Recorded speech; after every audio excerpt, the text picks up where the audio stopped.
Bismillahirrahmanirrahim. In the name of God, the most gracious and merciful. Good afternoon, everyone. I'm Dina Rahmawati, the coordinator of International Office of Untirta. I warmly welcome you to the 12th Research Talk program.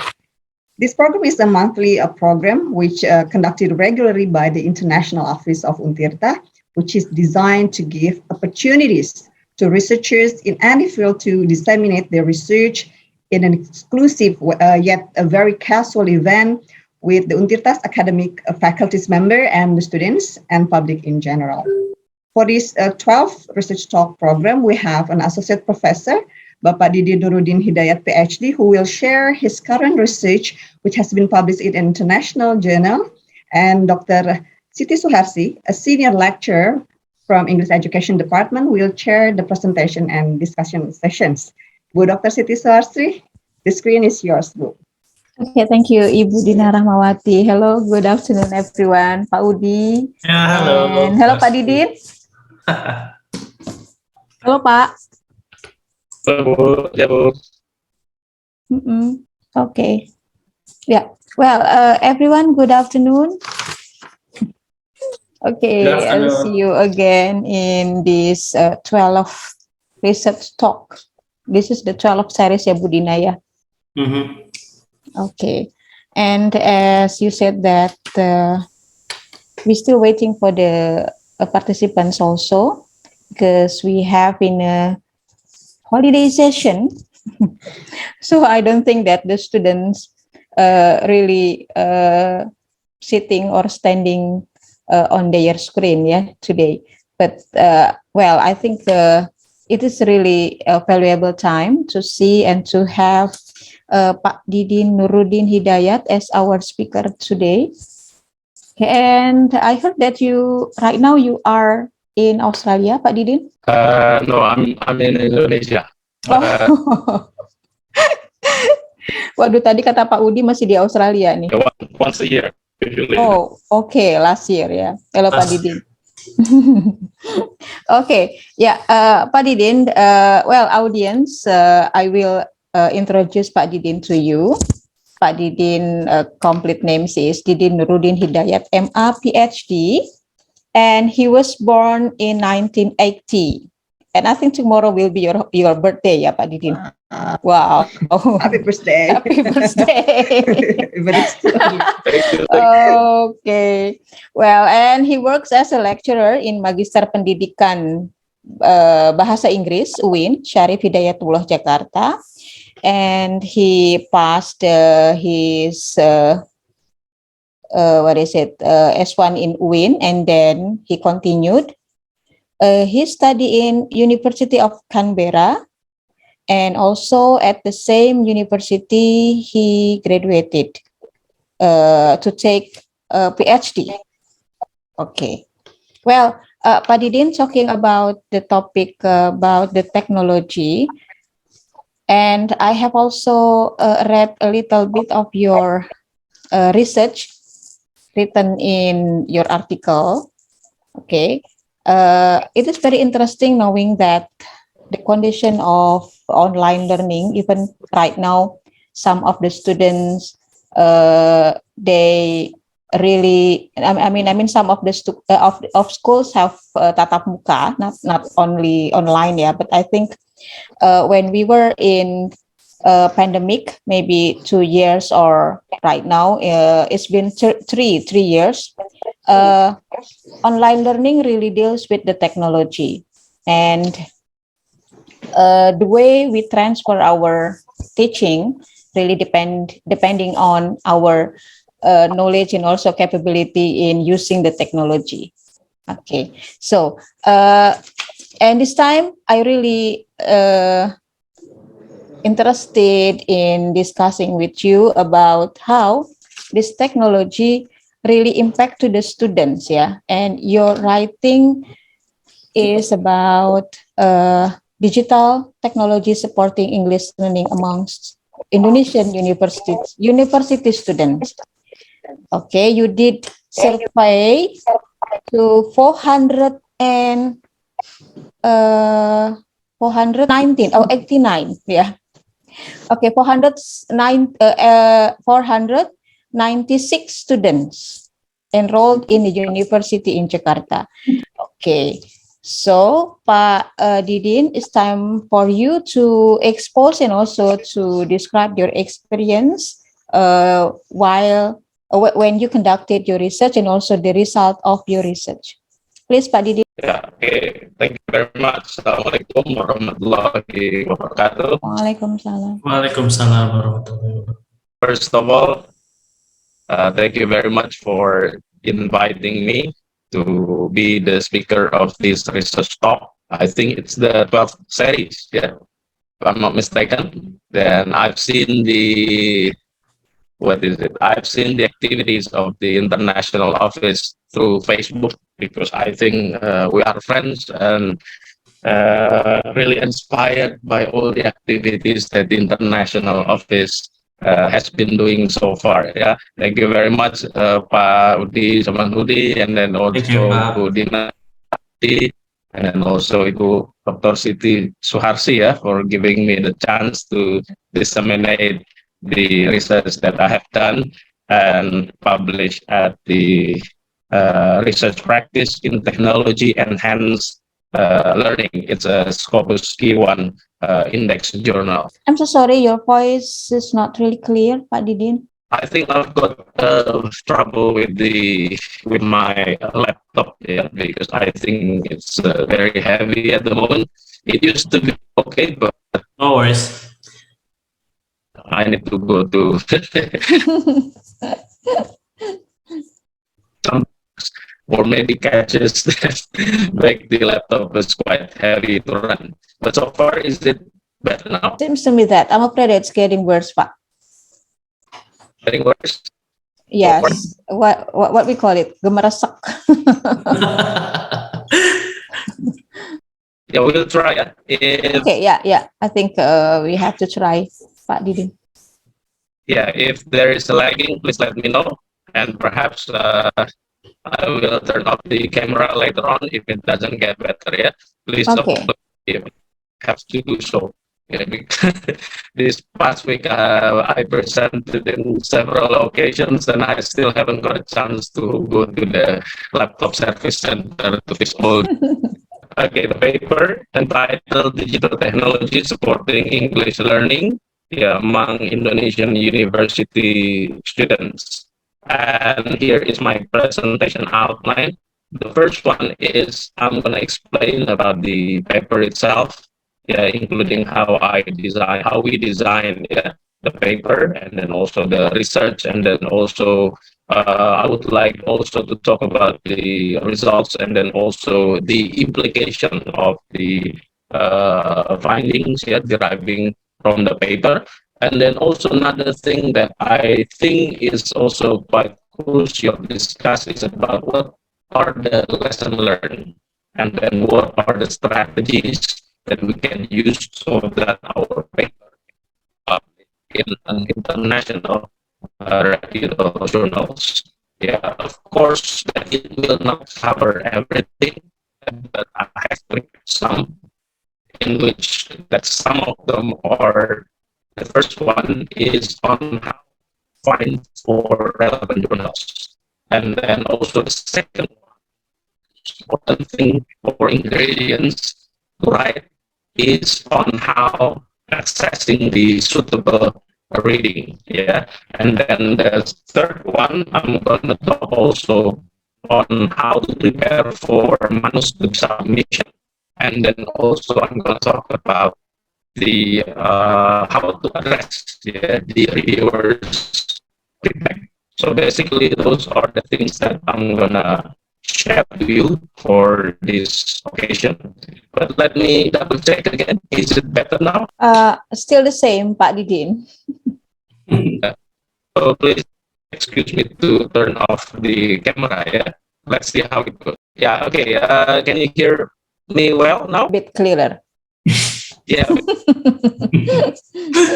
Okay, but I think you can continue, Pak Didin. It's okay. Yeah, we still can Or turning. get Yeah. Okay. quite Yeah. well. Okay, the presentation outline. First, I'm going to talk about the paper itself, and then also we're going to discuss about some lessons learned and then also strategies that we can use so that we can publish in the international reputable journals.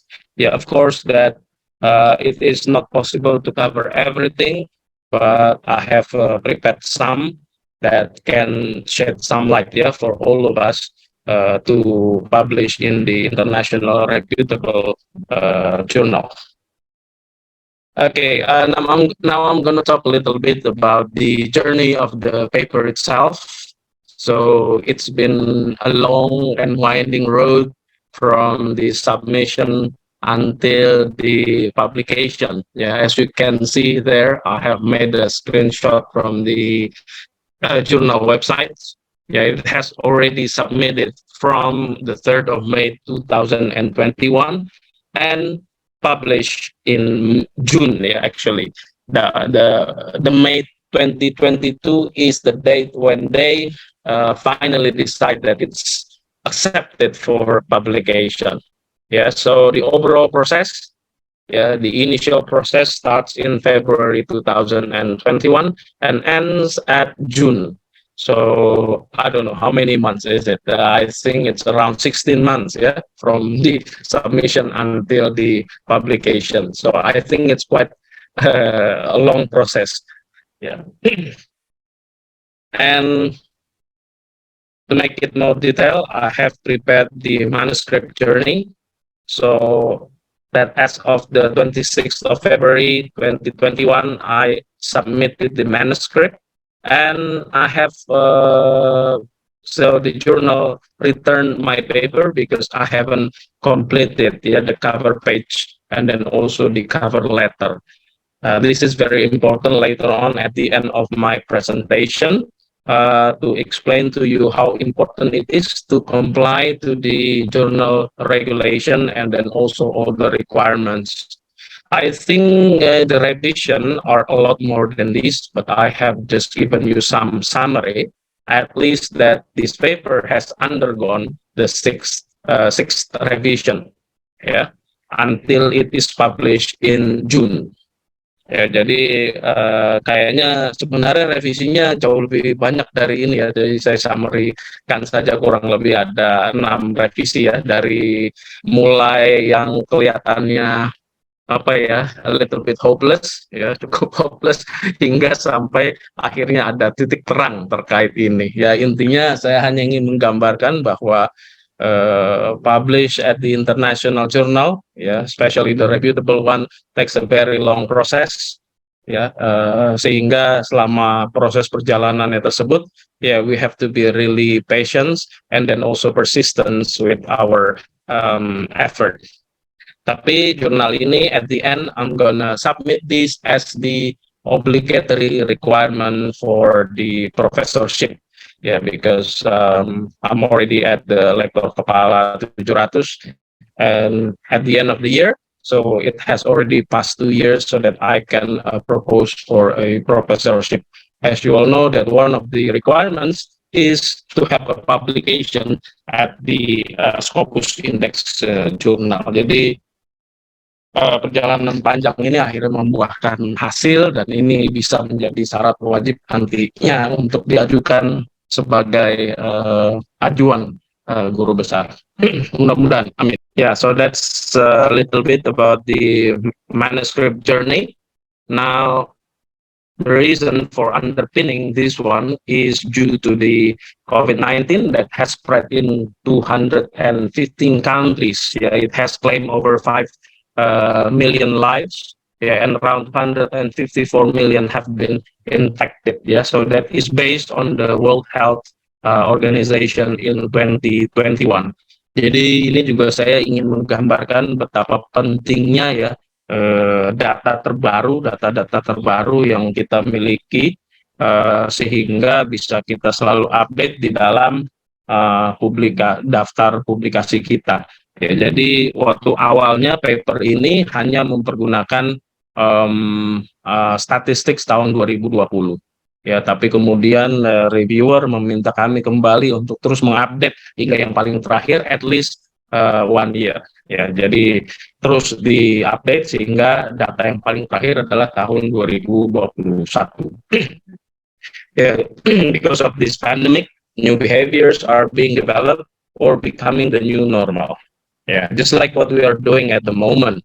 Yeah, I think it was quite weird, yeah, to do some kind of like web seminar, yeah, in around maybe before the pandemic struck, yeah. But because of the pandemic, we are really used to it. Yeah, so that I think it is something that the pandemic left a good sign for all of us, yeah, despite the sorrow and then also the hardships that the pandemic gave, but also it gives us some kind of like positive things that we can face the future better. Ya, kalau bukan karena pandemi kayaknya sulit ya kita untuk membayangkan bisa melakukan webinar seperti ini. Okay, and that includes in terms of the education. Yeah, many schools and teachers have turned to digital technologies for online remote teaching. Yeah, because the pandemic does not allow us to do some kind of like direct and face-to-face class, so that we need to shift from the on-site learning to the offline learning. And there are changes as well in which the teachers were not really previously used to the digital technology in their teaching, but now are now forced to shift to emergency online teaching and to adapt their pedagogy. I think all of us have get used to use the online and also digital technologies for our teaching because of the pandemic. And then now digital applications and resources are now even more accessible, yeah, with the increasingly more affordable digital technology device. Yeah, as we all know, when the first technology device was created and made available, it was really, really expensive. And then also it was in a huge shape. Yeah, now we can imagine with our smartphone, it gets slimmer, it gets lighter, and it gets more affordable. So that is the development of the digital technology device. Yeah, as we can see now, smartphones and laptops are no longer, only for the high end or the high income households. Yeah, but it can also be accessible by the low and middle income people. It just depends on the person whether to use that for entertainment purposes or to use it for the educational purposes. Now, with the spread of the digital technology, it gets to more people, in the Indonesian people, to have more digital device, compared to the number of people, in Indonesia. Yeah, in 2021, there were about 274.9 million, but the possession of the digital device is more than 300 million. So there are a lot more mobile connections, compared to the number of people. And in terms of the social media, Indonesia is ranked as the world ranked number second, in terms of the Facebook users, and then also in terms of the Twitter users. Now, to see the growth of the technology, now there is now a growing interest, and satisfaction with the online learning. So basically, one of the students' interests is one of the motivational variables, helping the students to help in their difficulties in learning. Also, there are other potential use of the online learning in which that it enhances support from the learning systems and materials. And also with the engagement and the media literacy, students make efforts mentally and emotionally to complete learning tasks at hand, and also it gives them some kind of like freedom to access online learning resources that could facilitate effective language learning. And then also the digital media literacy is seen as the necessary skill set that are required to thrive in the digital media environment. So to uncover this phenomenon, so we are interested to examine the roles of learning engagement and digital literacy in online English learning. So we did the quantitative study using the Spearman's correlation analysis in order to examine the association between the variables identified. So we developed a self-administered questionnaire, which was not completely developed by our own, but mostly adopted from several measurements that have been made available. Yeah, for example, from Lin, and then also from Zong and Zinkans, and then also to see the interest in learning with social media measurement, we adopted the measurement from Hong et al. In 2016. So we did the survey to a public university in Jakarta, involving around 496 undergraduate students in various disciplines.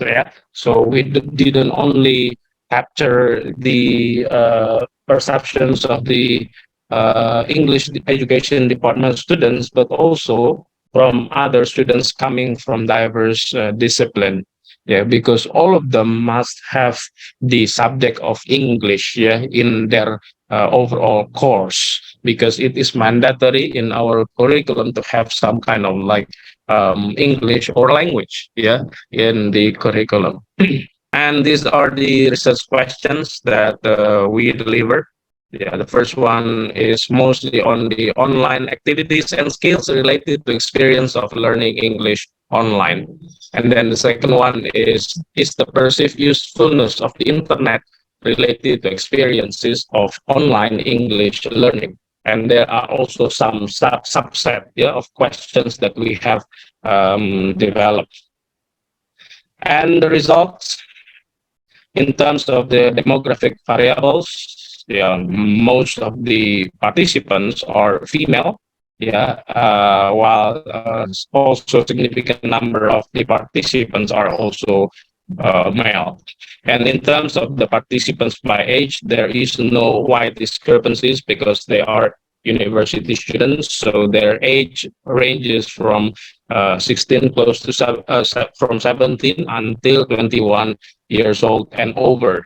Only a few of them are in the 21 years old and over. And then we also see the parents' monthly income, most of them, because this one comes from the middle income household, so most of them are in this middle range. But we didn't do any further calculation on whether the more healthy they are, the more they are used to the online digital technology, for example. So we didn't calculate the variable for this research. We have the data, but we haven't included this into our paper. So for later on, for the pieces of other research, so we're going to include this monthly income, which is quite interesting to see. Misalkan apakah yang berasal dari ekonomi yang tinggi, apakah akan semakin memahami tentang penggunaan digital technology atau tidak. And then also participants by year of enrollment, most of them are on their second year of study. Only a few of them are in their senior year. Now, these are the results of our correlation analysis using the Spearman's, as you can see here from the figure. In general, it shows some kind of like positive relationship between the variables. There is no score that is, for example, minus, and this leads to the positive correlation among the variables. And the summary of our finding, it shows that online activities, skills, and then also perceived usefulness were positively correlated with positive experiences of learning English online. Jadi beberapa aktivitas online dan juga keahlian-keahlian terkait dengan digital technology dan bagaimana pandangan mereka terkait dengan kebermanfaatan dari teknologi tersebut, ya juga berkorelasi positif dengan pengalaman-pengalaman mereka ya di dalam belajar Inggris secara online. And then also the perceived usefulness of the internet, yeah, and the ability to use different functions of digital devices and applications had a stronger correlation with increased benefits of online English learning. Ya, jadi semakin mahasiswa ini terbiasa dengan fungsi-fungsi digital device dan aplikasi-aplikasi yang berbeda, ini memiliki korelasi yang lebih kuat terhadap bagaimana mereka menerima manfaat dari pembelajaran English secara online. And it also relate to the ability to navigate the digital device, yeah, and then also to understand the digital contents that the digital device have. And also regarding the perceived usefulness and experience of learning English online, they believe that the benefits of the digital technology for the English learning online. And here comes to the discussion. Well, basically, students who are confident in understanding digital devices like PC or smartphones are more likely to experience positive outcomes associated with English learning online. And it is also worth noting that the device literacy ya merupakan salah satu prediktor yang paling kuat terhadap keseluruhan kepuasan di dalam online learning. Kemudian one of the highlights is on our suggestions that the role of English instructors are not only performing as a teacher or lecturers, but also to perform as a content facilitator, as the student's advisor, and then also as their co-learner, as their assessor, and then also as the resource provider. Yeah, who can maximize students' opportunity to be independent learners who could identify what to learn, what they learn it, why they learn it, and then how they best learn it. Ya, jadi penting bagi kita para guru dan para dosen juga bisa memaksimal peran kita tidak hanya sebagai pengajar ya, tapi juga lebih kepada fasilitator ya, kemudian advisor dan lain sebagainya, yang juga bisa menunjukkan bagaimana caranya students itu bisa lebih independen ya terhadap pembelajaran mereka. Ya, artinya independen itu tidak student tidak dilepas begitu saja, tapi diberitahu dan diajarkan apa saja sih yang perlu dipelajari, lalu kemudian alasan mengapa mempelajari hal-hal tersebut. Karena terkadang kalau kita tidak menyampaikan rasional terkait mempelajari sesuatu, they couldn't see the benefit of it. Yeah, so we have to also explain why they need to learn this one and that one, and then also more importantly, on how they best learn it. Yeah, jadi for this reason, it is very important for instructors, yeah, more particularly on their English instructors, karena ini melihatnya dari pembelajaran bahasa Inggris ya, tapi I believe that it applies to any instructors, yeah, need to adjust their role to serve as guides in the students' journey. And then what are the implications? This is what makes it very important. I'll try to turn on my camera again. Kayaknya gak enak juga kalau nggak ngomong kelihatan muka, but let's see how it goes ya with the internet stability. Okay, Pak Didin, perhaps you can use earphone to minimize the trouble. To use the earphone sometimes it will get a lot heavier even ya, karena kalau pakai earphone bisa malah makin berat. Okay. Pernah udah dicoba. Iya, karena ada satu lagi yang harus dicolok ke laptopnya. Ya. Okay, let's see how it goes. It's ada lagging and it is really disturbing. Please let me know, ya. Okay. Now one thing which is very important is for us as instructors, ya, karena mereka kan lahir dengan teknologi. Kalau kita kan bisa disebut sebagai digital immigrants, ya, kita perhaps ya are fairly new in understanding the digital technology. Tapi kalau mahasiswa kita itu udah sudah istilahnya digital native, ya, sudah lahir istilahnya lebaynya, ya, lahir dengan kemampuan teknologi. So this means that the instructors need to adjust to the students level of the digital skills. Ya, contoh-contoh sederhana saja ya, secara personal, misalkan anak my son, yeah, who is just 15 years old, yeah, he can develop, he can edit the videos, yeah, he can do many things, yeah, related to the digital applications in which the father cannot do. So, ya, jadi itu kurang lebih gambarannya ya.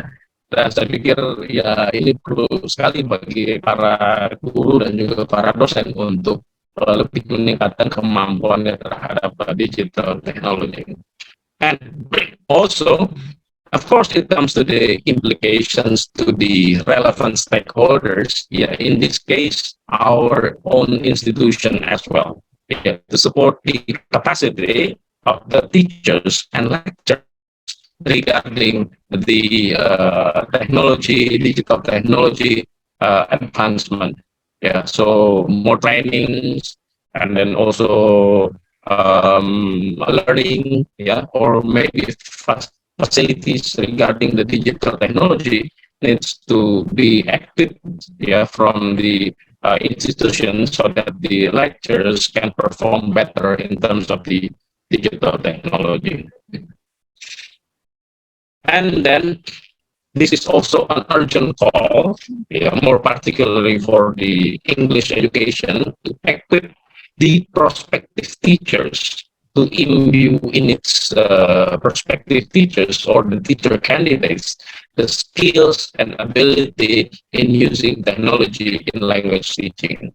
Ya, jadi ini juga berimplikasi terhadap jurusan-jurusan penghasil, let's say, guru bahasa Inggris juga, ya, untuk terus mempersiapkan para mahasiswa yang nantinya memiliki kemampuan tidak hanya pedagogis tapi juga kemampuan-kemampuan terkait dengan digital technology, because they are the ones, yeah, who will train and also teach their students.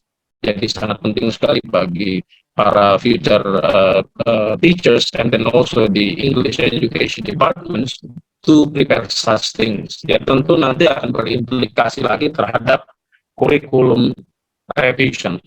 Ya, jadi kalau dulu mungkin di mata kuliah terkait dengan teknologi, yaitu mungkin porsinya masih sedikit, namun dengan growing technology advancement dan juga perubahan zaman, it will be wise and then very useful to add a lot more courses related to the digital technology.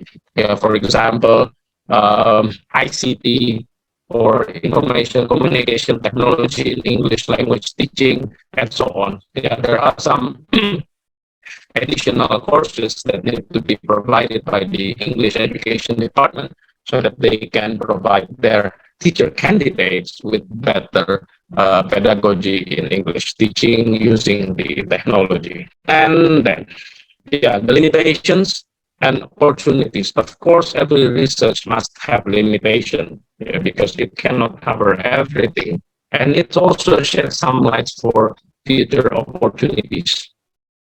Yeah, the first one is that the limitation in terms of its inadequacy, yeah, to represent, yeah, the Indonesian young people more broadly.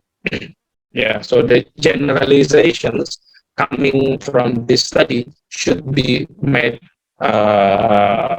awareness that it does not represent the overall picture of the young Indonesian people. Nah, oleh sebab itu perlu dilakukan studi yang lebih luas lagi terkait dengan hal ini, yang lebih merepresentasikan sampel-sampel yang lebih representatif dari berbagai macam wilayah Indonesia, sehingga generalisasi ini bisa lebih diraih. Ya, jadi ini juga salah satu potensi dari penelitian yang Bapak Ibu mungkin tertarik untuk melakukannya ya dengan skop yang jauh lebih besar dibandingkan ini. And also other limitations and then also opportunities for the future researchers is to include also the perspectives of the English teachers or lecturers and also other instructors to gain a more comprehensive pictures of the phenomenon. Jadi kalau ini kan hanya mengambil data dari students perspectives Jadi future research can also gain the opportunities and perspectives from other relevant stakeholders tidak hanya dosen saja tapi juga sebenarnya bisa juga misalkan dari administrator atau dari perspektif pimpinan terkait dengan fenomena ini. Now, what are the lessons learned and the strategies? What are the takeaway notes for us to bring home on how to publish internationally reputable journal? I think it's going to be quite important for me to explain this one, but it will not cover everything. Perhaps that we need some other meetings to discuss this more comprehensively. But I'm just going to give you some highlight on this one. The first one is searching for the suitable journals. Jadi saya akan sampaikannya beberapa takeaway notes yang mungkin penting bagi kita untuk perhatikan supaya nanti kalau kita submit dan publish lagi di jurnal bereputasi internasional, ini hasil akan semakin baik. The first one is searching for suitable journals. We have to check. First whether they are currently accepting manuscript. Kita harus cek juga apakah they accept both the research base and also the conceptual papers or other types of writing. Ini juga sangat penting sebelum kita submit ke jurnal, kita pahami benar-benar jurnal tersebut, karena kadang-kadang kita juga punya conceptual papers. Nah, apakah jurnal tersebut menerima conceptual papers or only research-based paper? Ini sangat penting sekali untuk kita ketahui, karena kan kita nggak mau baru submit tiba-tiba udah di reject. Masih mending sih kalau di submit lalu di reject langsung Tapi kadang-kadang lama balasannya jadi istilahnya paper kita itu udah terkurung di sana. 6 bulan baru dapat notification. Dan notification-nya itu rejected kan, double sakit hatinya udah lama menunggu, harap-harap cemas tiba-tiba hasilnya juga rejection. Jadi banyak sekali hal-hal yang harus kita perhatikan. Dan juga one thing which is very important is to check with the scope of the journal. Benar-benar dicek scope jurnalnya apakah sesuai dengan artikel yang akan kita submit. Kita bisa lihat dari deskripsi jurnal tersebut. Selalu ada scope of the journals. Kemudian kita lihat juga terbitan-terbitan yang ada. Kira-kira ada nggak yang judulnya mirip-mirip atau temanya mirip-mirip dengan tema yang akan kita submit. And then also there's the manuscript format. Manuscript format ini juga sangat penting sekali. Karena masing-masing jurnal itu punya format-format sendiri yang tentunya kita harus ikuti misalkan template itu sangat penting sekali untuk bisa kita sesuaikan, karena bisa jadi papernya bagus tapi kita tidak menulis sesuai dengan format yang mereka berikan atau mereka sediakan sehingga bisa jadi itu akan menimbulkan direct rejection juga karena kita tidak menyesuaikan dengan format yang mereka punya. Kemudian di policies kita juga harus cek kita harus cek for example the fees apakah ada fee yang muncul dari publikasi ini tapi lagi-lagi kita tidak bisa menilai yang nggak bayar itu bagus atau yang bayar itu nggak bagus atau demikian pula sebaliknya jadi tidak bisa kita simpulkan bahwa yang bagus itu yang gratis misalkan tidak bisa begitu juga Ya, jadi pokoknya kita cek saja. Yang penting dia tidak masuk di dalam kategori predatory atau clone jurnal. Ini yang jadi sering sekali jadi masalah gitu ya. Kapan nanti bisa kita sampaikan, diskusikan kembali terkait dengan bagaimana mendeteksi jurnal-jurnal predator. Banyak sekali ya caranya. Salah satunya, for example, we can check at the bills list. Secara ya, BALL list itu ada list dari jurnal-jurnal yang sudah terindikasi sebagai predatory. Ya, atau yang lebih parah itu jurnal yang cloning. Ini yang lebih repot ini ya. Jadi bukan cuman manusia aja yang coba di cloning ya, tapi juga jurnal pun di cloning ya. Jadi ada jurnal asli, tapi juga ada jurnal yang palsunya ya. Ini juga harus sangat hati-hati karena banyak sekali saya lihat para peneliti yang terjebak di dalam ini akhirnya ya paper tersebut tidak diakui sebagai misalkan salah satu syarat ilmiah ya dari jurnal ilmiah yang misalkan dipakai untuk kenaikan pangkat atau lain sebagainya ya.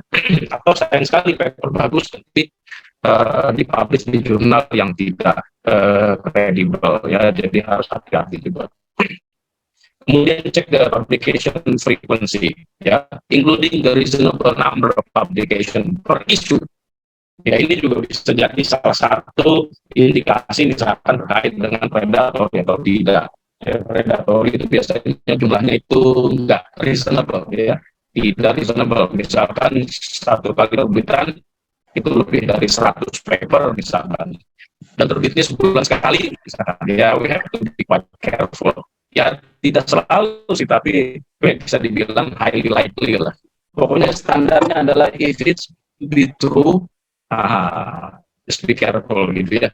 Jadi kalau baru submit tiba-tiba langsung terbit bulan depannya, ya kita harus perhatikan. Karena ada beberapa jurnal juga yang terlihat seperti legitimate, dan ini jurnal ini sedang menjebak banyak sekali para peneliti dan dosen di Indonesia. Ada beberapa jurnal lah ya yang kalau dicek itu statusnya masih tertera atau indeks, tapi sebenarnya sudah discontinued ya. Jadi sayang sekali.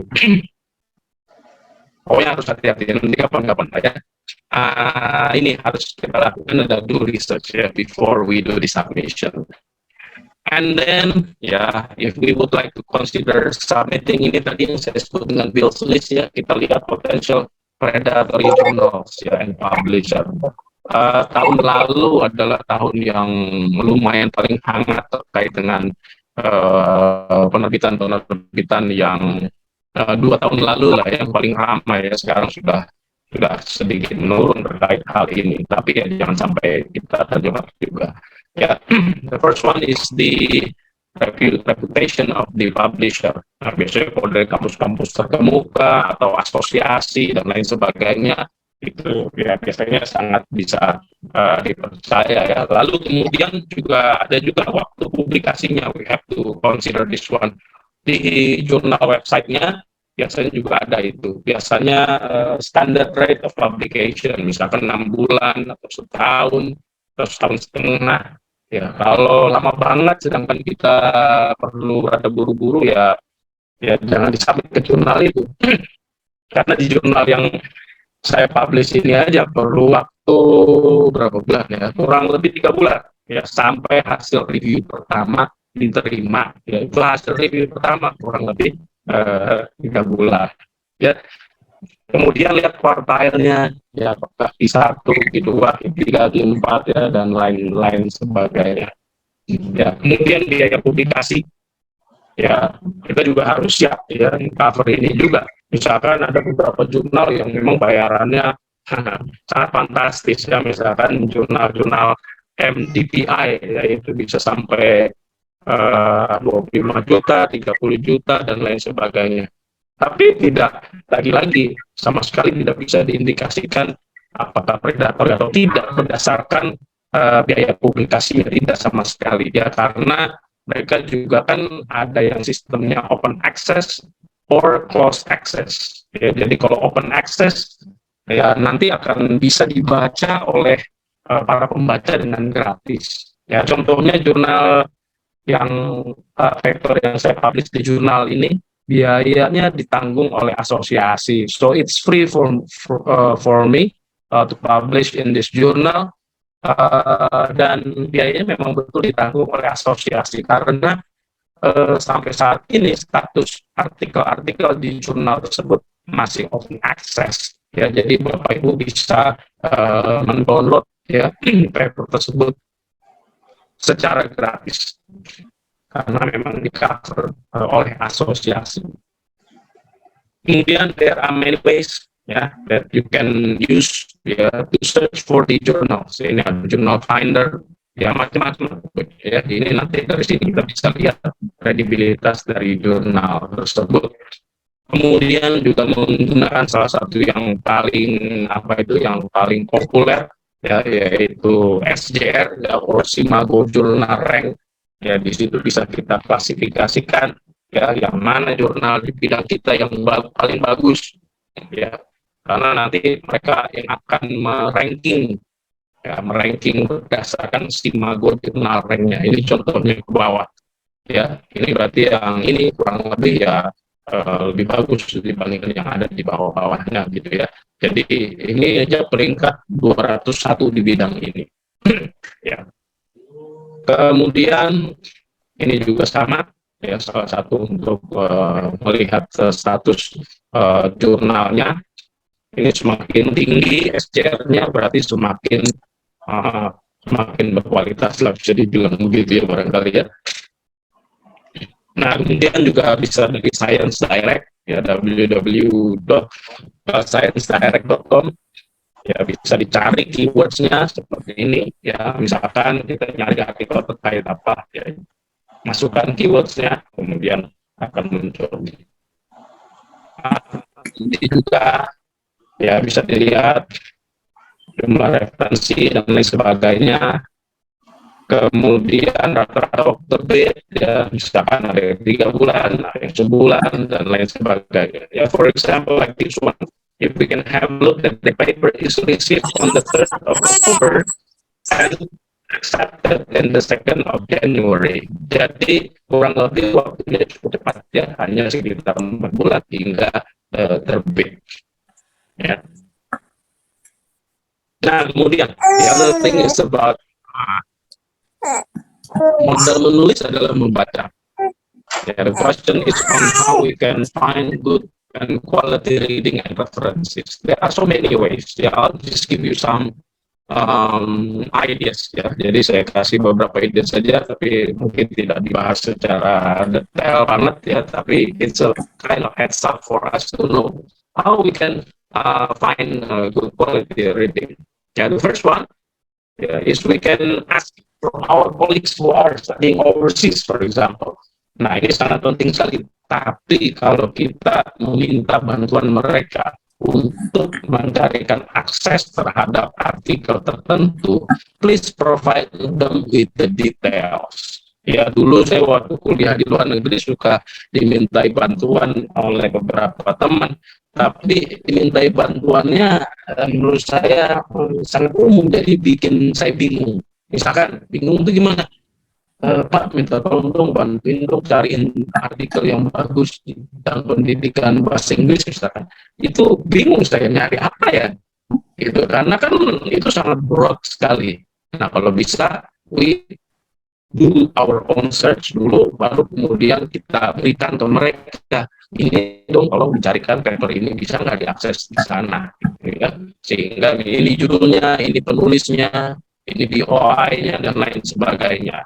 Ya, jadi akan sangat membantu kawan kita di luar negeri, akan membantu kita.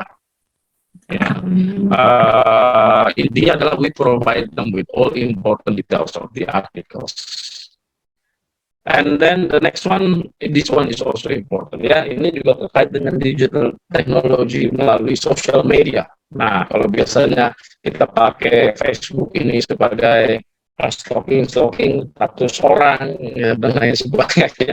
Facebook juga bisa dipakai untuk sesuatu yang sifatnya educational ya. Ada banyak grup yang bisa membantu kita mencari artikel jurnal yang kita mau. Salah satunya grupnya namanya paper request. Ya, caranya gimana? How it works? Ya tadi sama seperti yang tadi kita provide the title, siapa penulisnya, di OI-nya, volumenya dan lain sebagainya. Lalu kita mintakan, kita post di situ, minta tolong ke siapa aja yang ada di situ. Ya, minta tolong untuk dicarikan paper tersebut. Biasanya ada saja yang membantu. Ya, walaupun kita nggak kenal siapa orangnya, tapi ada saja yang akan membantu kita mencarikan artikel tersebut. Ya, karena memang di beberapa jurnal itu cukup sulit untuk mengakses artikel karena tadi ada yang open access, ada yang close access. Ya, jadi contoh sederhana itu proceeding. Contoh saya publikasi di proceeding misalkan IEEE, ya, IEEE, ya, itu aja saya sebagai penulis aja nggak punya akses. Ya, and it is very difficult to get the PDF of the full paper. Bahkan penulisnya sendiri nggak dikasih. Ya, satu cara, ya saya coba minta bantuan teman saya di luar negeri yang punya akses lebih luas terhadap ini. Ya, gitu ya. Jadi ini sangat penting sekali. Atau bisa juga mungkin kalau saya mintakan di grup Facebook ini.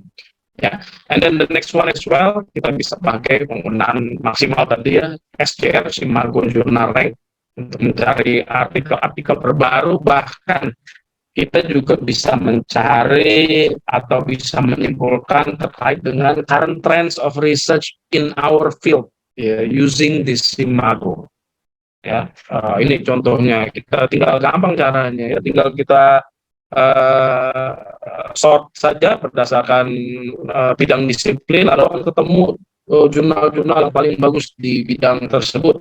Ya, tinggal lihat aja isinya apa sih artikel-artikelnya, judulnya apa aja sih. Ya, sehingga kita bisa tahu, oh ini loh kurang lebih trennya ya di bidang kita. Nah, ini juga salah satu hal yang penting, tapi kadang berhasil, kadang enggak, karena ini main kucing-kucingan juga ya. Tapi saya harap itu ya cukup membantu kita ya, karena banyak sekali artikel-artikel yang bisa dibantu dibuka oleh mereka. Jadi kita terus doakan semoga pengelolanya sehat walafiat, ya, pahalanya banyak, ya, membantu para peneliti karena mereka against ya, orang udah ilmu kok di-share kok harus dibeli, harus dibayar gitu ya, sehingga mereka melakukan semacam rebellion yang mungkin kalau menurut perspektif kita mah rebellion yang sifatnya baik ya, karena mereka sangat membantu ini ya. Kalau ada yang nggak bisa membuka, coba aja masukin di OI-nya di situ ya, siapa tahu terbuka ya. Nah, mereka punya macam-macam versinya ya, ada yang XE, ada yang macam-macam lah pokoknya ya, karena mereka ya rada-rada kucing-kucingan karena diserang juga oleh orang-orang yang atau lembaga atau institusi yang mengkapitalisasi ilmu ini ya. Nah, kemudian juga Telegram. Nah, Telegram ini tidak hanya kita manfaatkan untuk baca, untuk download film Korea misalkan dan lain sebagainya. Ya, kita juga bisa pakai untuk mencari grup-grup. Ya, ini contohnya di Telegram bahasa Inggris, ya, English e-books. Ya, ini semuanya ada buku-buku, ya, diposting di situ semuanya. Nah, the good thing from Telegram, kalau nggak salah ya, kan kalau WhatsApp kita baru bisa lihat itu terhitung kita join ya, tapi kalau Telegram kan dari yang sebelumnya kita bisa tahu, masih bisa ngelihat ya. Jadi kalau saya masuk ke misalkan ke link Telegram ini, ke channel ini, itu banyak banget saya mau download apa aja, ada semuanya di situ ya. Jadi silahkan dicari Bapak Ibu, disiplin ilmunya apa, cari, siapa tahu ada ya. Jangan cuma film Korea terbaru saja yang ditonton dan ditonton ya. Jurnal-jurnal juga banyak ada di sini. Legend lebih banyak terhadap buku dan lain sebagainya ya, sama cara kerjanya kurang lebih dengan saya. Sinta juga portal kita, tapi sekarang tampilannya udah baru ya. Sinta sudah update dengan tampilan yang lebih futuristik dan lain sebagainya. Ini juga yang paling penting, aku ini jangan sampai terlewat, tapi untuk detail terkait harsing memang perlu sesi tersendiri. Ya, jadi sederhananya dia bisa membantu kita untuk mengenerate ratusan paper dengan sekali klik. Ya, kalau kita pakai Google Scholar atau pakai Google, kita kan harus download satu. Ya, tapi kalau dengan harsing ini, aku sangat useful sekali, apalagi kalau kita sudah punya akun yang gratis terkait dengan Scopus, ya. Atau minimal Google Scholar juga lumayan banget. Ini fungsinya banyak sekali klik bisa dapat ratusan bahkan ribuan paper. Ya, tinggal bingung, yang paling bingung adalah baca baca papernya saking banyaknya, gitu ya. Ini bisa berfungsi juga bagi kita untuk mendapatkan topik-topik apa yang menarik untuk diteliti. And then next one, preparing manuscript for publication. Nah, ini sepanjang perjalanan saya mensupervisi tugas mahasiswa atau skripsi atau tesis, so I have tried to develop some kind of like a research paper checklist. Ya, ini juga bisa dipakai sebelum kita melakukan submission ke jurnal. Ya, kalau ini saya pakai betul-betul untuk mengecek sebelum mahasiswa mengumpulkan tugasnya ke saya. Ya, tugas yang berbentuk research paper. Ya, ini ada banyak sekali ya item-itemnya. Intinya I will ask them to do the checklist dan harus memenuhi semuanya ini sebelum tugasnya disubmit ke dosen. Ya, dengan adanya checklist ini biasanya paper yang disubmit itu sudah lumayan bagus. Ya, contoh sederhana, ya.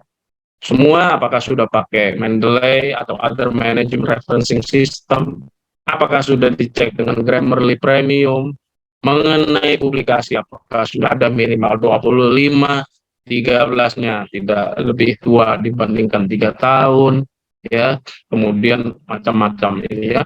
Jadi ini bisa juga kita pakai some kind of this research paper checklist, ya, untuk sebagai bahan refleksi kita, bahan review kita sebelum submit ke jurnal tersebut. Ya, ada lagi yang selanjutnya, bagian selanjutnya dari research paper checklist. Ya, ini silakan bisa Bapak Ibu dikembangkan lagi research paper checklistnya. Ini juga saya kembangkan juga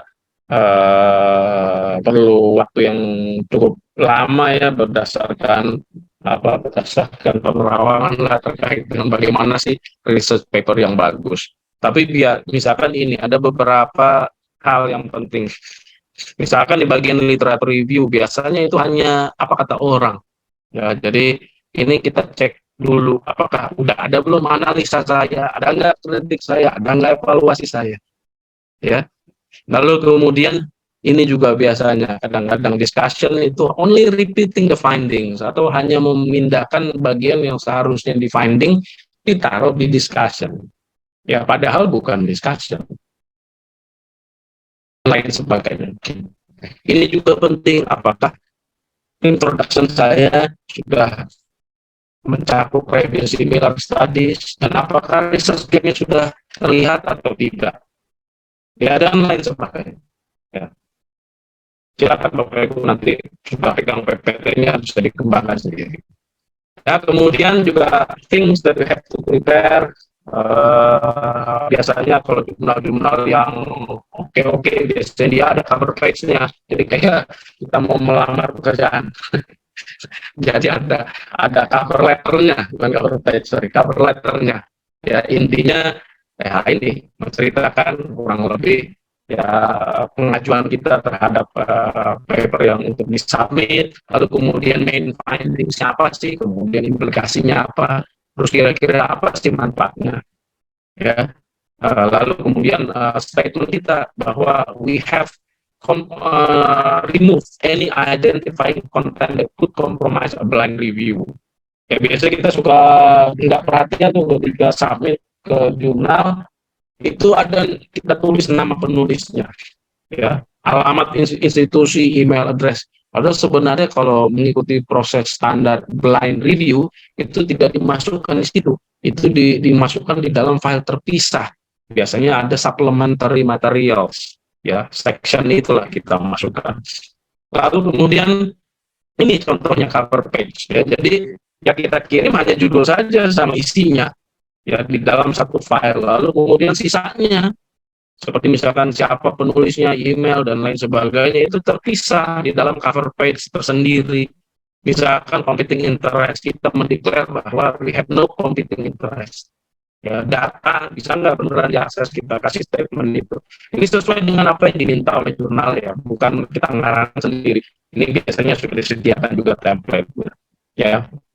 Kemudian ya, ini semuanya ya, detail-detail author-nya. Lalu kemudian ya addressing reviewers feedback. Nah ini yang sangat penting ya. Bagaimana cara kita mengadres feedback? Ya saya kasih contoh dulu ya.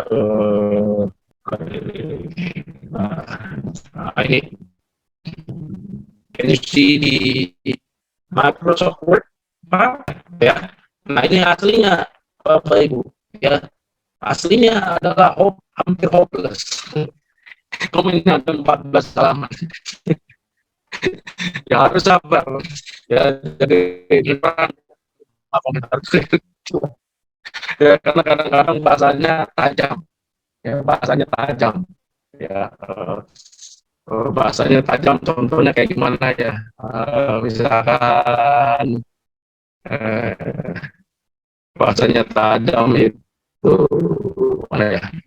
Lalu saya cari dulu. Ini kalau yang bagus. Nah, yang gagal mana ya? Nah, ini ya. Jadi jangan berperan. Jadi introduction section was poorly written.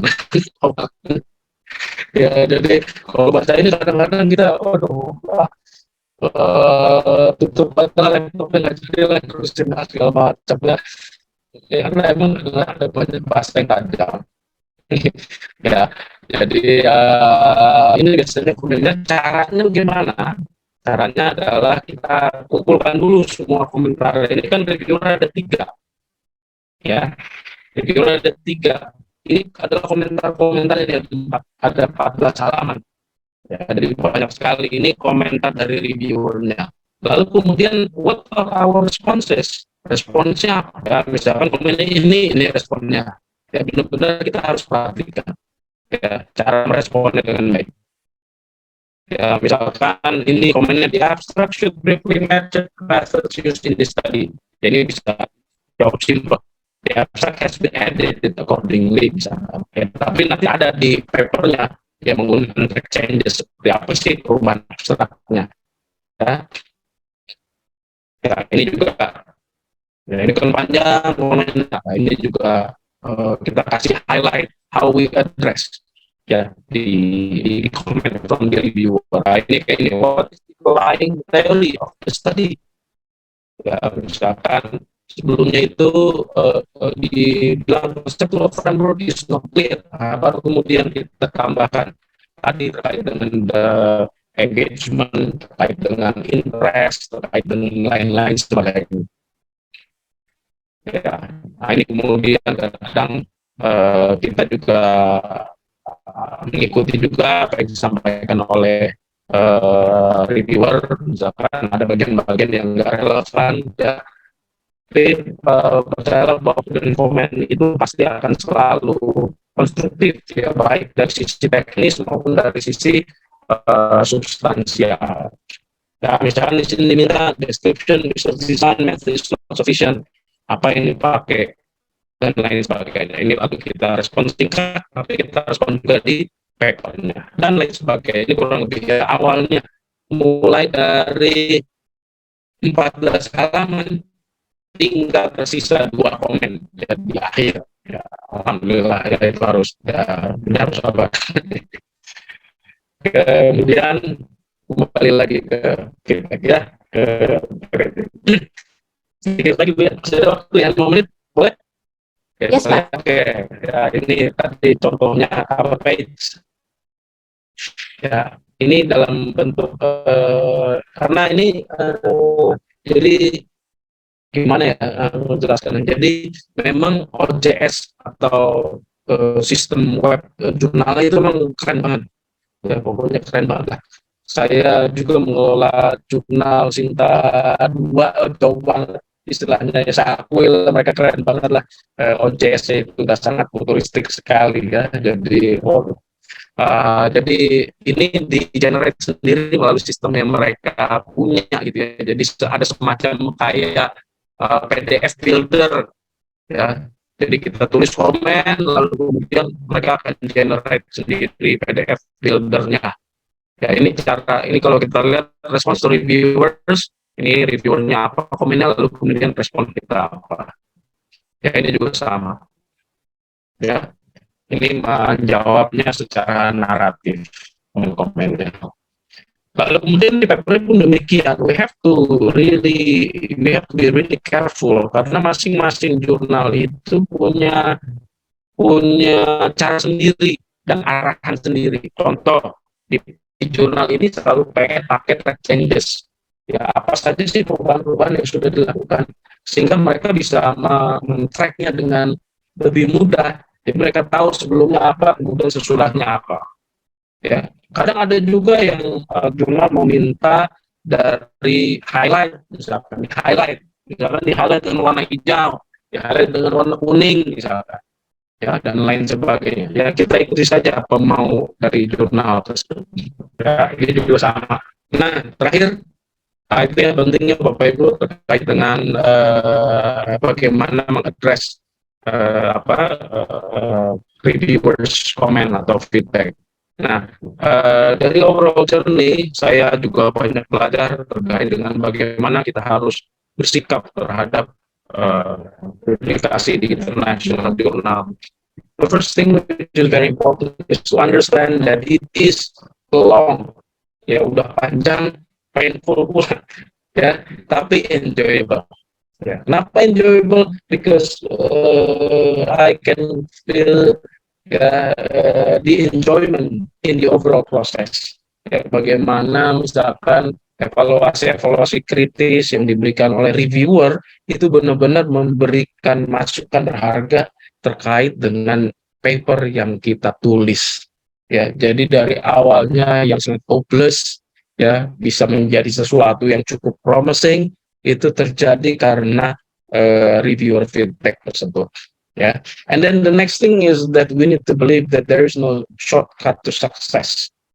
Ya, jadi seperti yang tadi saya bilang, if it's good to be true, ya we need to be careful.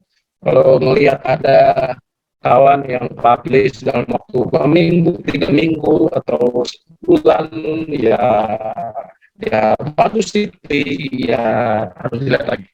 Ya, karena biasanya yang cepat ya suka ada kendala ya tidak mesti selalu tapi bisa jadi seperti itu ya. Kemudian being patient ya, tadi ya kalau menerima feedback dari reviewer, kadang ada yang pedas ya, lebih tajam dari silet, jangan baperan ya, itu adalah constructive feedback ya untuk perbaikan paper kita. Dan juga the most important thing is to be persistent. Ya mereka minta apa ya kita pelajari, kita penuhi ya sebisa mungkin dan semampu kita. Dan juga collaboration with colleagues ya are going to be very important, especially in the international reputable journals. Kita punya 4 penulis ya, di awal tadi sudah saya sampaikan terkait bagaimana mengetik feedback. Ya di kolom tengah itu ada, di kolom kiri itu adalah komen reviewer itu apa, kolom paling kanan isinya adalah how we address the reviewers comment. Nah yang tengah adalah pembagian tugas, siapa yang mengadres komen-komen tersebut.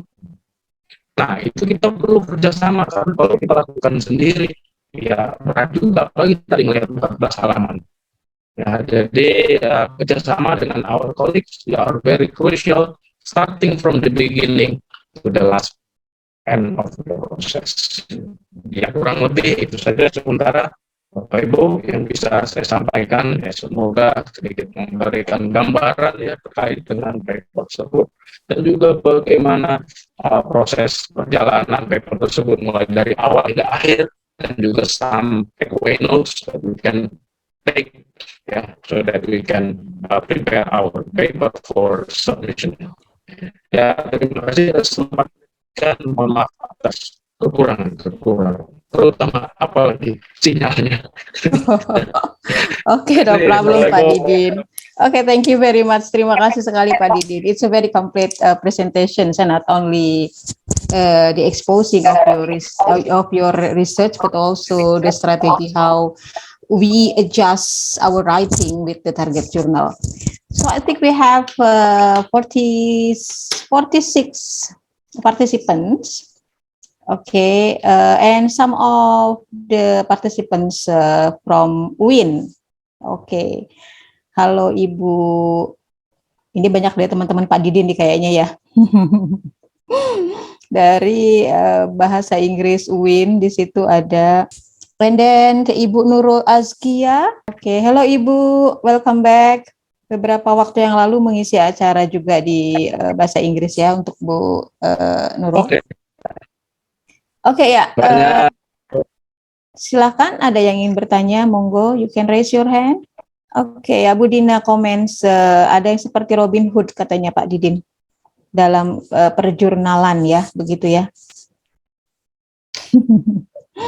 Oke, Bu Dina, perhaps you have an experience. Oke, Pak Muhammad Zuhri, please Pak. Oh, Pak Zuhri.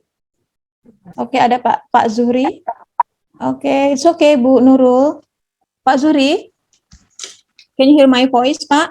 Silakan, Bapak. Mohon maaf, suara Bapak juga kecil sekali nih. Kurang terdengar, Pak Zuri. Mohon maaf, suara Bapak. Waalaikumsalam. How about you, Pak Didin? Can you hear Pak Zuri's voice, Pak? No, ya. I'm so sorry, Pak Zuri. We cannot hear your voice. Okay, can you perhaps write your question, Pak, in chat box? Because I'm so sorry, your voice is not clear enough. Halo. Ya, ya. Halo. Ya, Pak. Belum terlalu, Pak. Mohon maaf, Pak. Ya, suaranya hilang timbul begitu, Pak Zuri. Mohon maaf. Betul. Mohon maaf. Kadang ada, tapi kadang juga tidak ada, Pak Zuri. Suaranya gitu.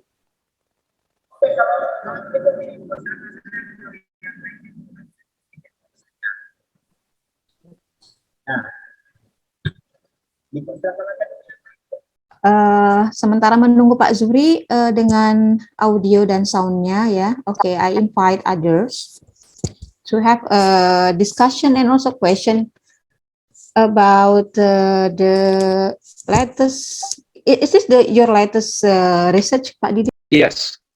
Okay. Yeah. Yeah, my latest publication, but there will be another one. Hopefully published, but it is still a long process. But the journal has indicated on satisfactory revision. It can be published in May edition 2023. It's also at the Q1 Scopus Journal. Oh, okay. And you have started from this year, perhaps, yeah, to get 2023 publication. Yes, already. Yeah, I've submitted. I think it was in April or May. Yeah, April or May.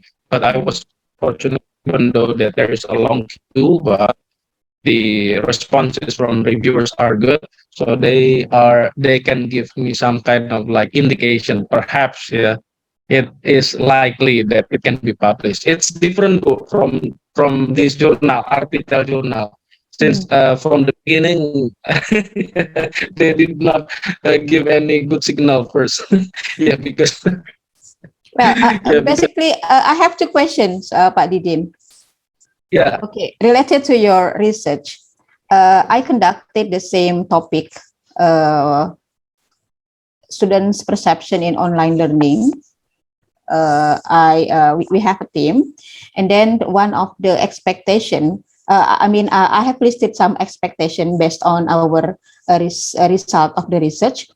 The first is about the instructors, and then course content, the interaction of learning process, the technical issues, and also the assessment. Okay, based on your experience dealing with the same topic in your latest research, Pak, what is your recommendation? about the instructors, ya, persiapan guru atau dosennya dalam pengajaran di online begitu. Karena masukan hasil penelitian terdahulu itu menjadi poin utama dari students. Nah, itu. Kemudian juga interaction, bagaimana si dosen itu atau si guru itu bisa berinteraksi lebih menarik begitu dalam online learning. Okay, perhaps you can give us insight how to deal with that issue, Pak. Yeah. Yeah, I think that is the real challenge. One of the real challenges that we face as the lecturers. Yeah, because that there is a sudden shift from the offline learning to online learning, where we are not really used to with the digital technology for some of us. Yeah. One thing which is very important is to familiarize the lecturers with all the digital technologies that they can use for their learning. Jadi intinya adalah ya bagaimana mereka bisa mengajar dengan teknologi tersebut. Karena kadang-kadang lebih kepada mengajarkan teknologinya, bukan bahasanya itu sendiri. Ya, perhaps that makes the students a little bit complain about their learning, because it doesn't touch the learning, rather it touches more on the use of the digital technology. Jadi memang pedagogi terkait dengan digital technology for learning itu juga sangat penting sekali. Jadi artinya workshop ya, pelatihan-pelatihan terkait dengan penggunaan digital technology for learning itu memang sangat penting ya, sehingga dosen pun tidak hanya menguasai teknologinya saja, tapi juga mampu mempergunakannya di dalam pembelajaran. Kurang lebih begitu, Bu. Jadi, tapi kalau saya lihat hasil penelitian Ibu sangat menarik sekali ya, karena cukup komprehensif, bahkan sampai assessment-nya juga. We did it in a very specific scope, Pak. I think the population, it's only our students, and we want to see the perception of our students during the online learning. Okay, and I agree with you that. Okay, we as the instructor or lecturer should provide ourselves the capability of technology itself. Okay, and then my second question, Pak, based on your experience, ada beberapa yang mengatakan bahwa untuk tembus ke jurnal itu lebih baik kita mulai dari jurnal yang levelnya rendah gitu ya.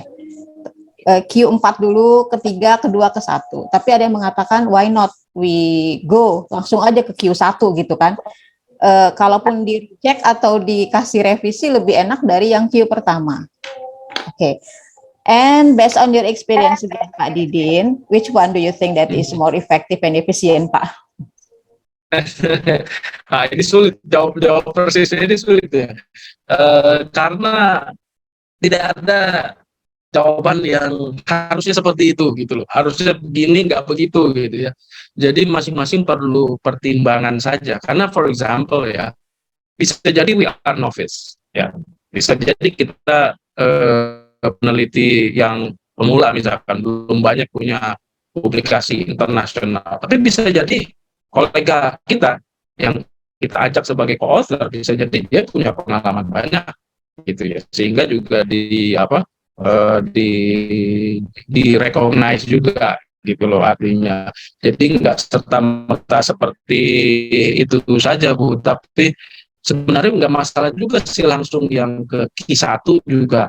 I think it is okay juga, no problem. Tapi mungkin Q1-nya itu nyarinya nggak yang pertama yang publikasinya hanya 8 misalkan satu edisi, udah gitu cuma 2 kali setahun.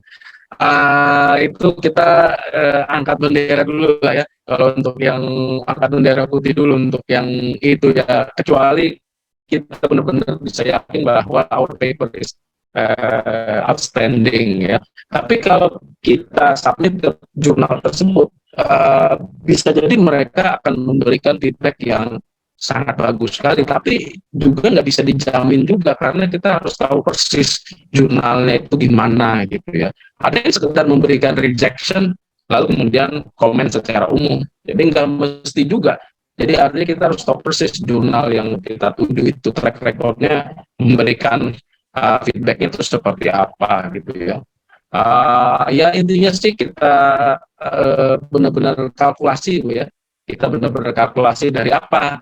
Pertama dari kebutuhan kita juga gitu ya. Kalau kita butuhnya Q1 ya berarti langsung aim saja ke Q1. Tapi kalau butuhnya yang penting jurnal internasional bereputasi, ya kita kan we have so many choices gitu ya. Cari yang misalkan publication frequency-nya itu misalkan 4 kali setahun. Nah, kalau 4 kali setahun atau 3 kali setahun, nah lumayan besar deh peluang kita. Apalagi kalau kita cek sekali terbit misalkan 20 paper atau 25 paper, nah, itu lumayan besar peluang kita. Itu artinya response rate-nya itu cukup tinggi, success rate-nya gitu. Terus kemudian kita lihat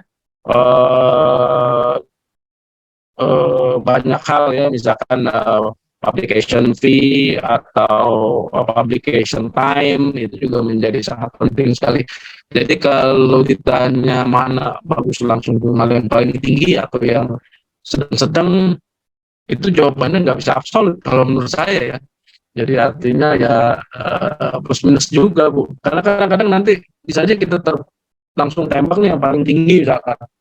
Lalu karena mereka itu banyak sekali menerima paper, sehingga sekedar merespon aja lama. Bisa jadi kayak gitu. Ya. Jadi tergantung banyak hal lah Bu, pokoknya. Gitu ya. Oke. Tapi bisa dua-duanya ya Pak Didin ya? Boleh gitu ya? Iya, nggak masalah Bu.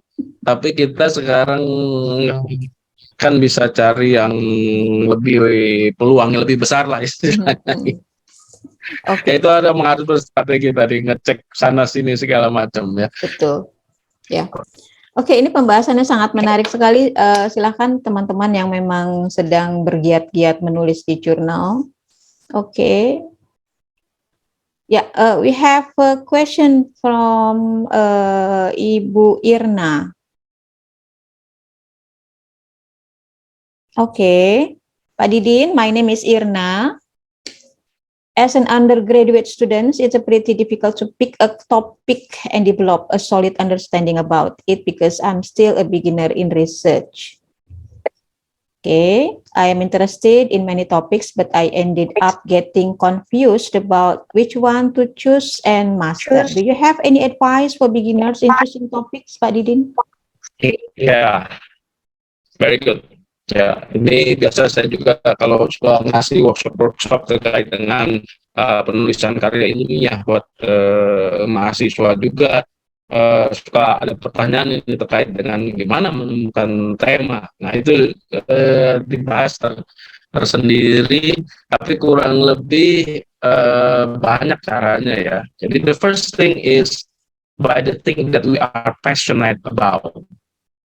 Ya, di dalam bidang yang kita memiliki passion. Biasanya kalau kita memiliki passion, ya biasanya kita akan cenderung lebih semangat untuk menulis hal tersebut. Ya passion tentunya dalam hal ini kan kita tergantung disiplin ilmunya juga ya. Jadi tergantung lagi. Tapi kan bisa selalu dikait-kaitkan. Misalkan kita jurusannya sastra Inggris, ya bahasa Inggris, lalu kemudian hobinya nonton film Korea. Can we see the intersection between the two? Harusnya bisa. Ya misalkan menganalisa gaya bicaranya siapa itu, saya kurang hafal ya, misalkan artis-artis Korea ya terkait dengan bahasa dan lain sebagainya. Itu berdasarkan passion. Lalu kemudian the second one is based on the social phenomenon around us. Ya misalkan terkait dengan COVID-19, sentral tema besarnya pandemic. From different perspectives. Ya, bisa diambil dari different perspectives. Ya, misalkan pandemic bisa dilihat dari perspektif sosial, bisa dilihat dari perspektif ekonomi, bisa dilihat dari perspektif sejarah, bisa dilihat dari perspektif pendidikan, ya bisa dilihat dari perspektif ketahanan negara dan lain sebagainya. Ya, kita cari current trends yang currently happening in the world. Ya, atau kalau mau yang menarik, misalkan coba Citayam Fashion Week, silakan ditelisik dari bidang kita. Misalkan ada disiplin ilmunya apa, misalkan disiplin ilmu linguistik, ya bisa dilihat misalkan dianalisa gaya-gaya bahasa mereka. Ya, dari sisi sejarah bisa digali. Ini sebenarnya Citayam Fashion Week ini dari mana asal muasalnya kira-kira. Ya, lalu kemudian dari sisi sosial, kira-kira fenomena ini apakah akan mendekatkan misalkan kesenjangan sosial antara the rich and the poor misalkan, ya, karena sekarang kan artis turun juga ke situ, ya, ataukah ini ajang sebagai memanfaatkan apa yang sudah di-develop oleh the poor kemudian diambil oleh the rich misalkan, ya, dari sisi kota misalkan, seberapa besar sih efek dari adanya Citayam Fashion Week dan lain sebagainya. Ya, jadi banyak sekali ya hal-hal yang bisa kita lakukan. Atau bisa juga sumbernya dari bacaan. Contoh sederhana, kalau adik baca paper saya, di situ kan saya kasih limitations and suggestions for future research. Itu saja sudah merupakan ide topik penelitian. Ya, karena penelitian itu tidak ada yang sempurna mengcover semuanya. Di situ pasti ada loophole atau kekurangan-kekurangan yang bisa diambil oleh peneliti sesudahnya. Ya, jadi membaca bagian akhir dari penelitian terbaru itu bisa menjadikan sumber inspirasi bagi kita juga untuk menemukan topik. Tapi oleh sebab itu mencari referensinya juga sangat penting. Jangan kita jangan kita mencari atau membaca suggestions for future research dari hasil penelitian tahun 80 misalkan. Karena bisa jadi itu sudah dilakukan oleh orang di tahun 85 misalkan. Makanya kita cari dari yang paling terakhir, misalkan dari terbitan-terbitan tahun 2020, di situ ada suggestion for future research. Ya, banyak kok contohnya. Contoh, saya pernah meneliti tentang discourse analysis terkait dengan logical fallacy, ya, atau apa ya bahasa Indonesia itu ya, logical fallacy, gagal berpikir atau cacat berpikir atau apalah itu ya, yang dilakukan oleh para politisi Indonesia. Saya pernah meneliti tentang itu.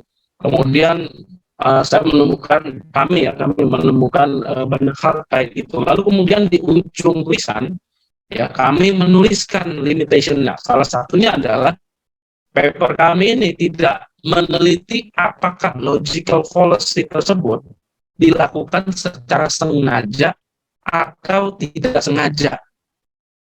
Itu kami berikan clue kepada peneliti selanjutnya untuk meneliti logical fallacy apakah dilakukan secara sengaja atau tidak sengaja.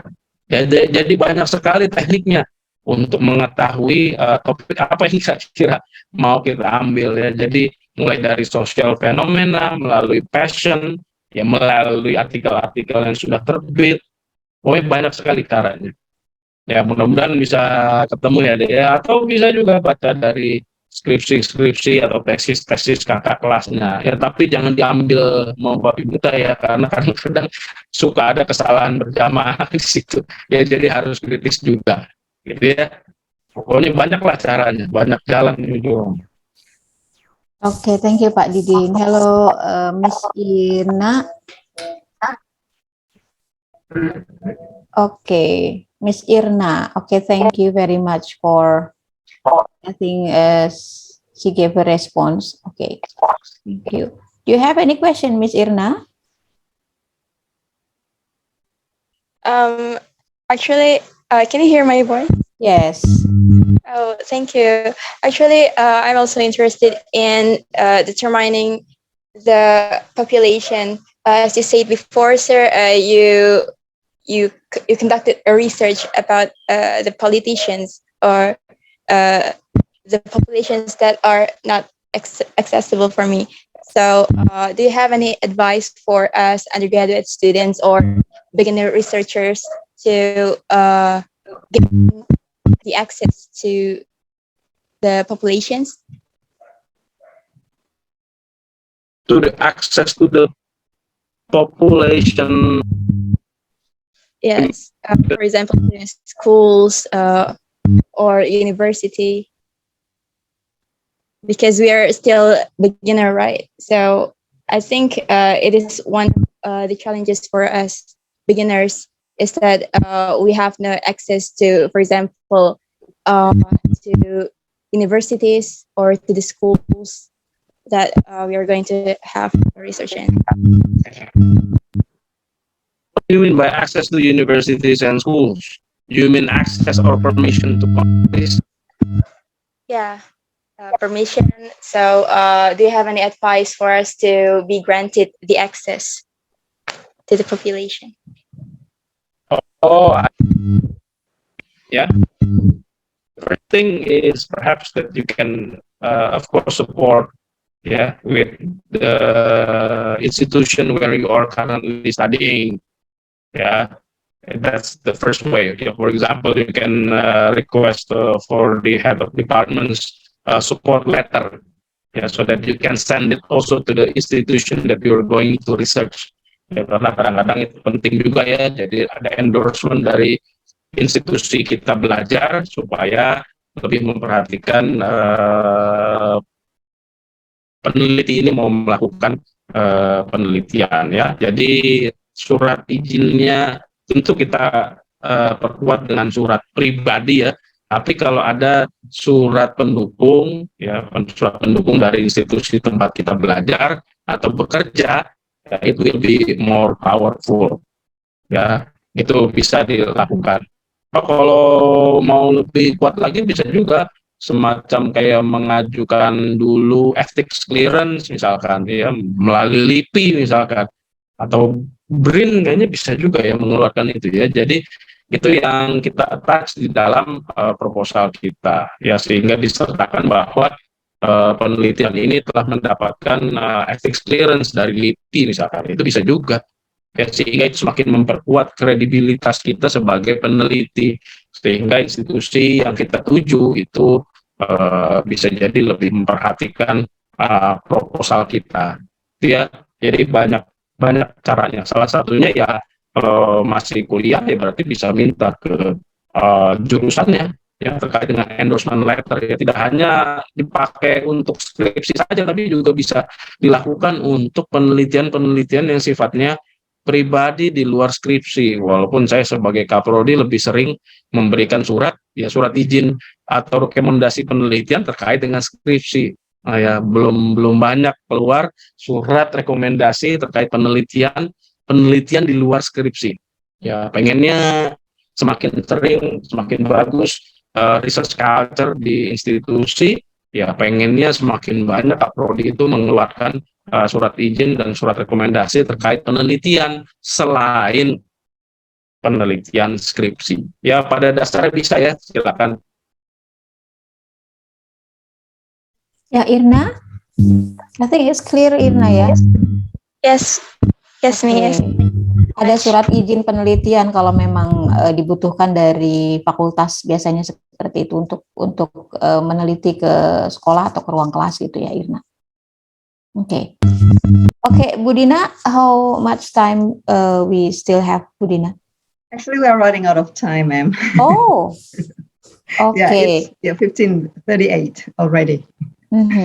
Basically, we still waiting for Pak Zubair or Pak Zumar. Dari Bone. Halo, Pak. Okay. One last question ya, Bu Dina ya. Yeah, it's okay. Oke, silakan. Apakah ada yang ingin bertanya? Kembali. Memang pembahasannya tidak cukup 1,5 jam, Pak Didin, terutama ketika masuk pada strategi menulis jurnal, bagaimana bisa tembus ke jurnal Q1 ya. Luar biasa sekali ini Pak Didin. Penderitaannya pasti berdarah-darah istilahnya ya Pak ya. 16 months itu ya, tahun setengah. Tapi fruitful Pak ujungnya. Gimana Pak Udi? Ya sedikit menarik mungkin bisa di-highlight isu resilience itu Pak. Jadi kan novice writers itu biasanya dia belum apa-apa tuh udah kayak okay, I'll stop working on this article, ternyata beberapa kali di reject gitu. Bapak seberapa sabar kemarin sampai diterima Q1 tuh?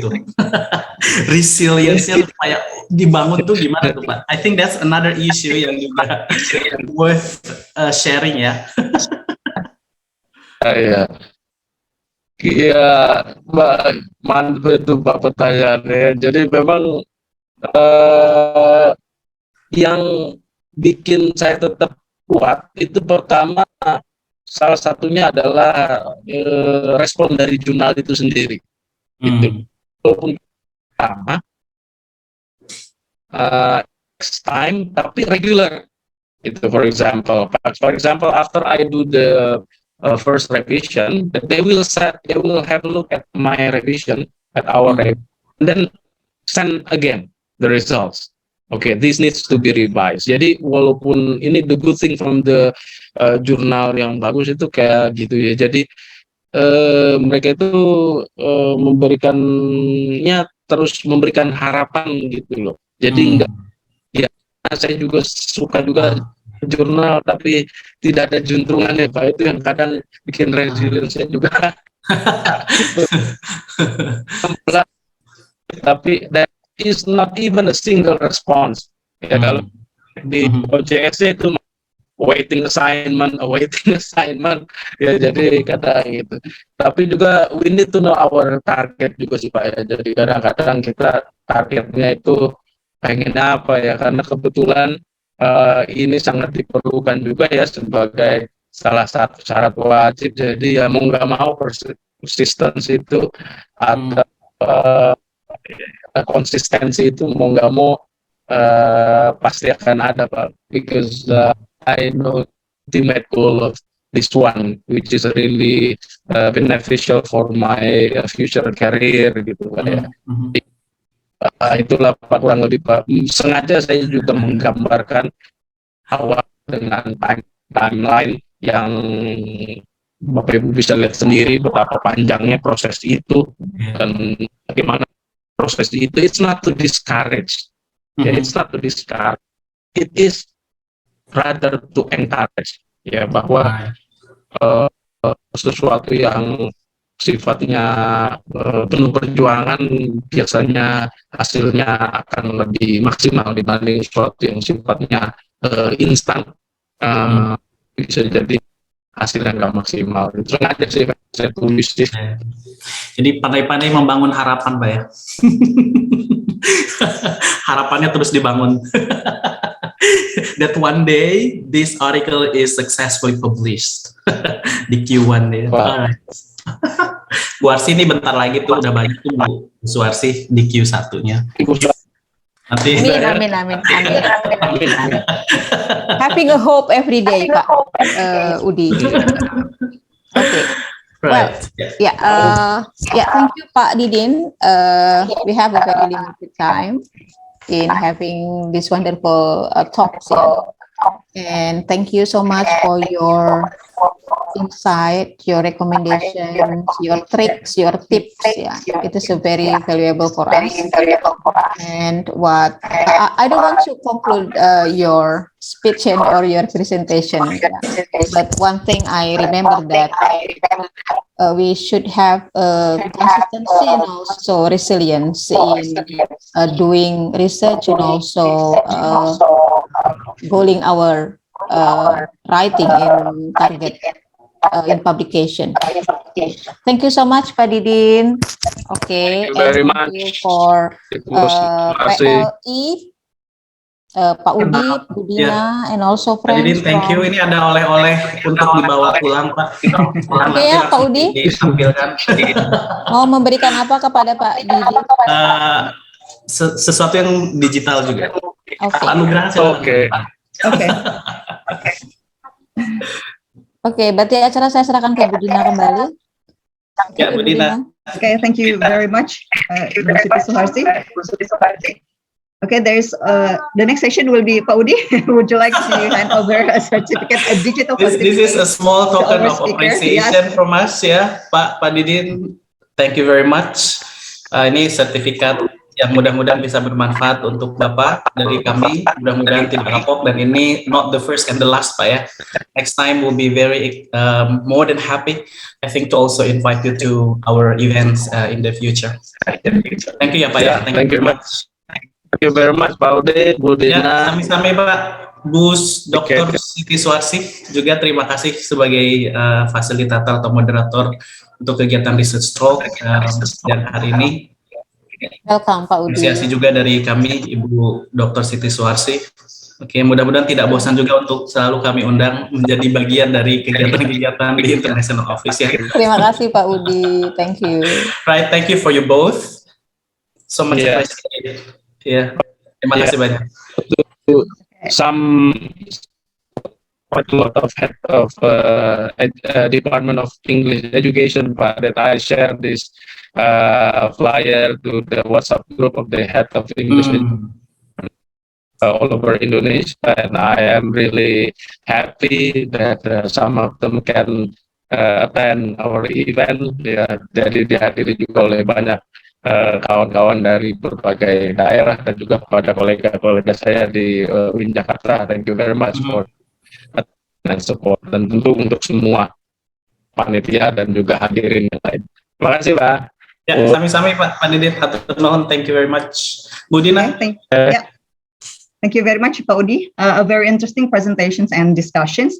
Very important things to note about research and publications, which are integrated parts of the role of lecturers, such as we have to be able to select the best topic and issues to research, to get to know the journal which we will submit the journal to, the scope, its credibility, publication frequency, and also follow the writing template, be patient and persistent, and also pray a lot, yeah, Pak Didin. Okay, thank you very much, Pak Didin, PhD, for sharing your current publications and tips. And thank you very much, Ibu Dr. Siti Suarsi, for chairing the session. Thank you very much to all the audience for attending the 12th series of Research Talk. The certificate for the speaker and moderator will be sent right away after this program. And don't forget, please follow International Office of Untirta's social media to get updates of our upcoming programs. And you can join our next program. It's an online guest lecture program on the 10th of August 2022. Professor Ken Highland from East Anglia University will be delivering his guest lecture seminar titled "We Are What We Write, the Role of Writing in the Academy." This program is a collaboration between 9 countries joining LIT Educational Hub project, and Untirta is one of the leading university in Indonesia. This program is funded by British Council. Please mark your calendar for this event. So that's the end of our program for today. I'll see you next in the next event. Wassalamualaikum warahmatullahi wabarakatuh. Waalaikumsalam warahmatullahi wabarakatuh. Thank you, Bu Dina. Thank you very much. Hatur nuhun. Bu Didin ya, hatur nuhun Pak. Ya, maka Bapak Ibu terima kasih. Bisa ketemu offline somewhere. Siap Pak. Dekat Pak, UIN Pak. Insyaallah soon.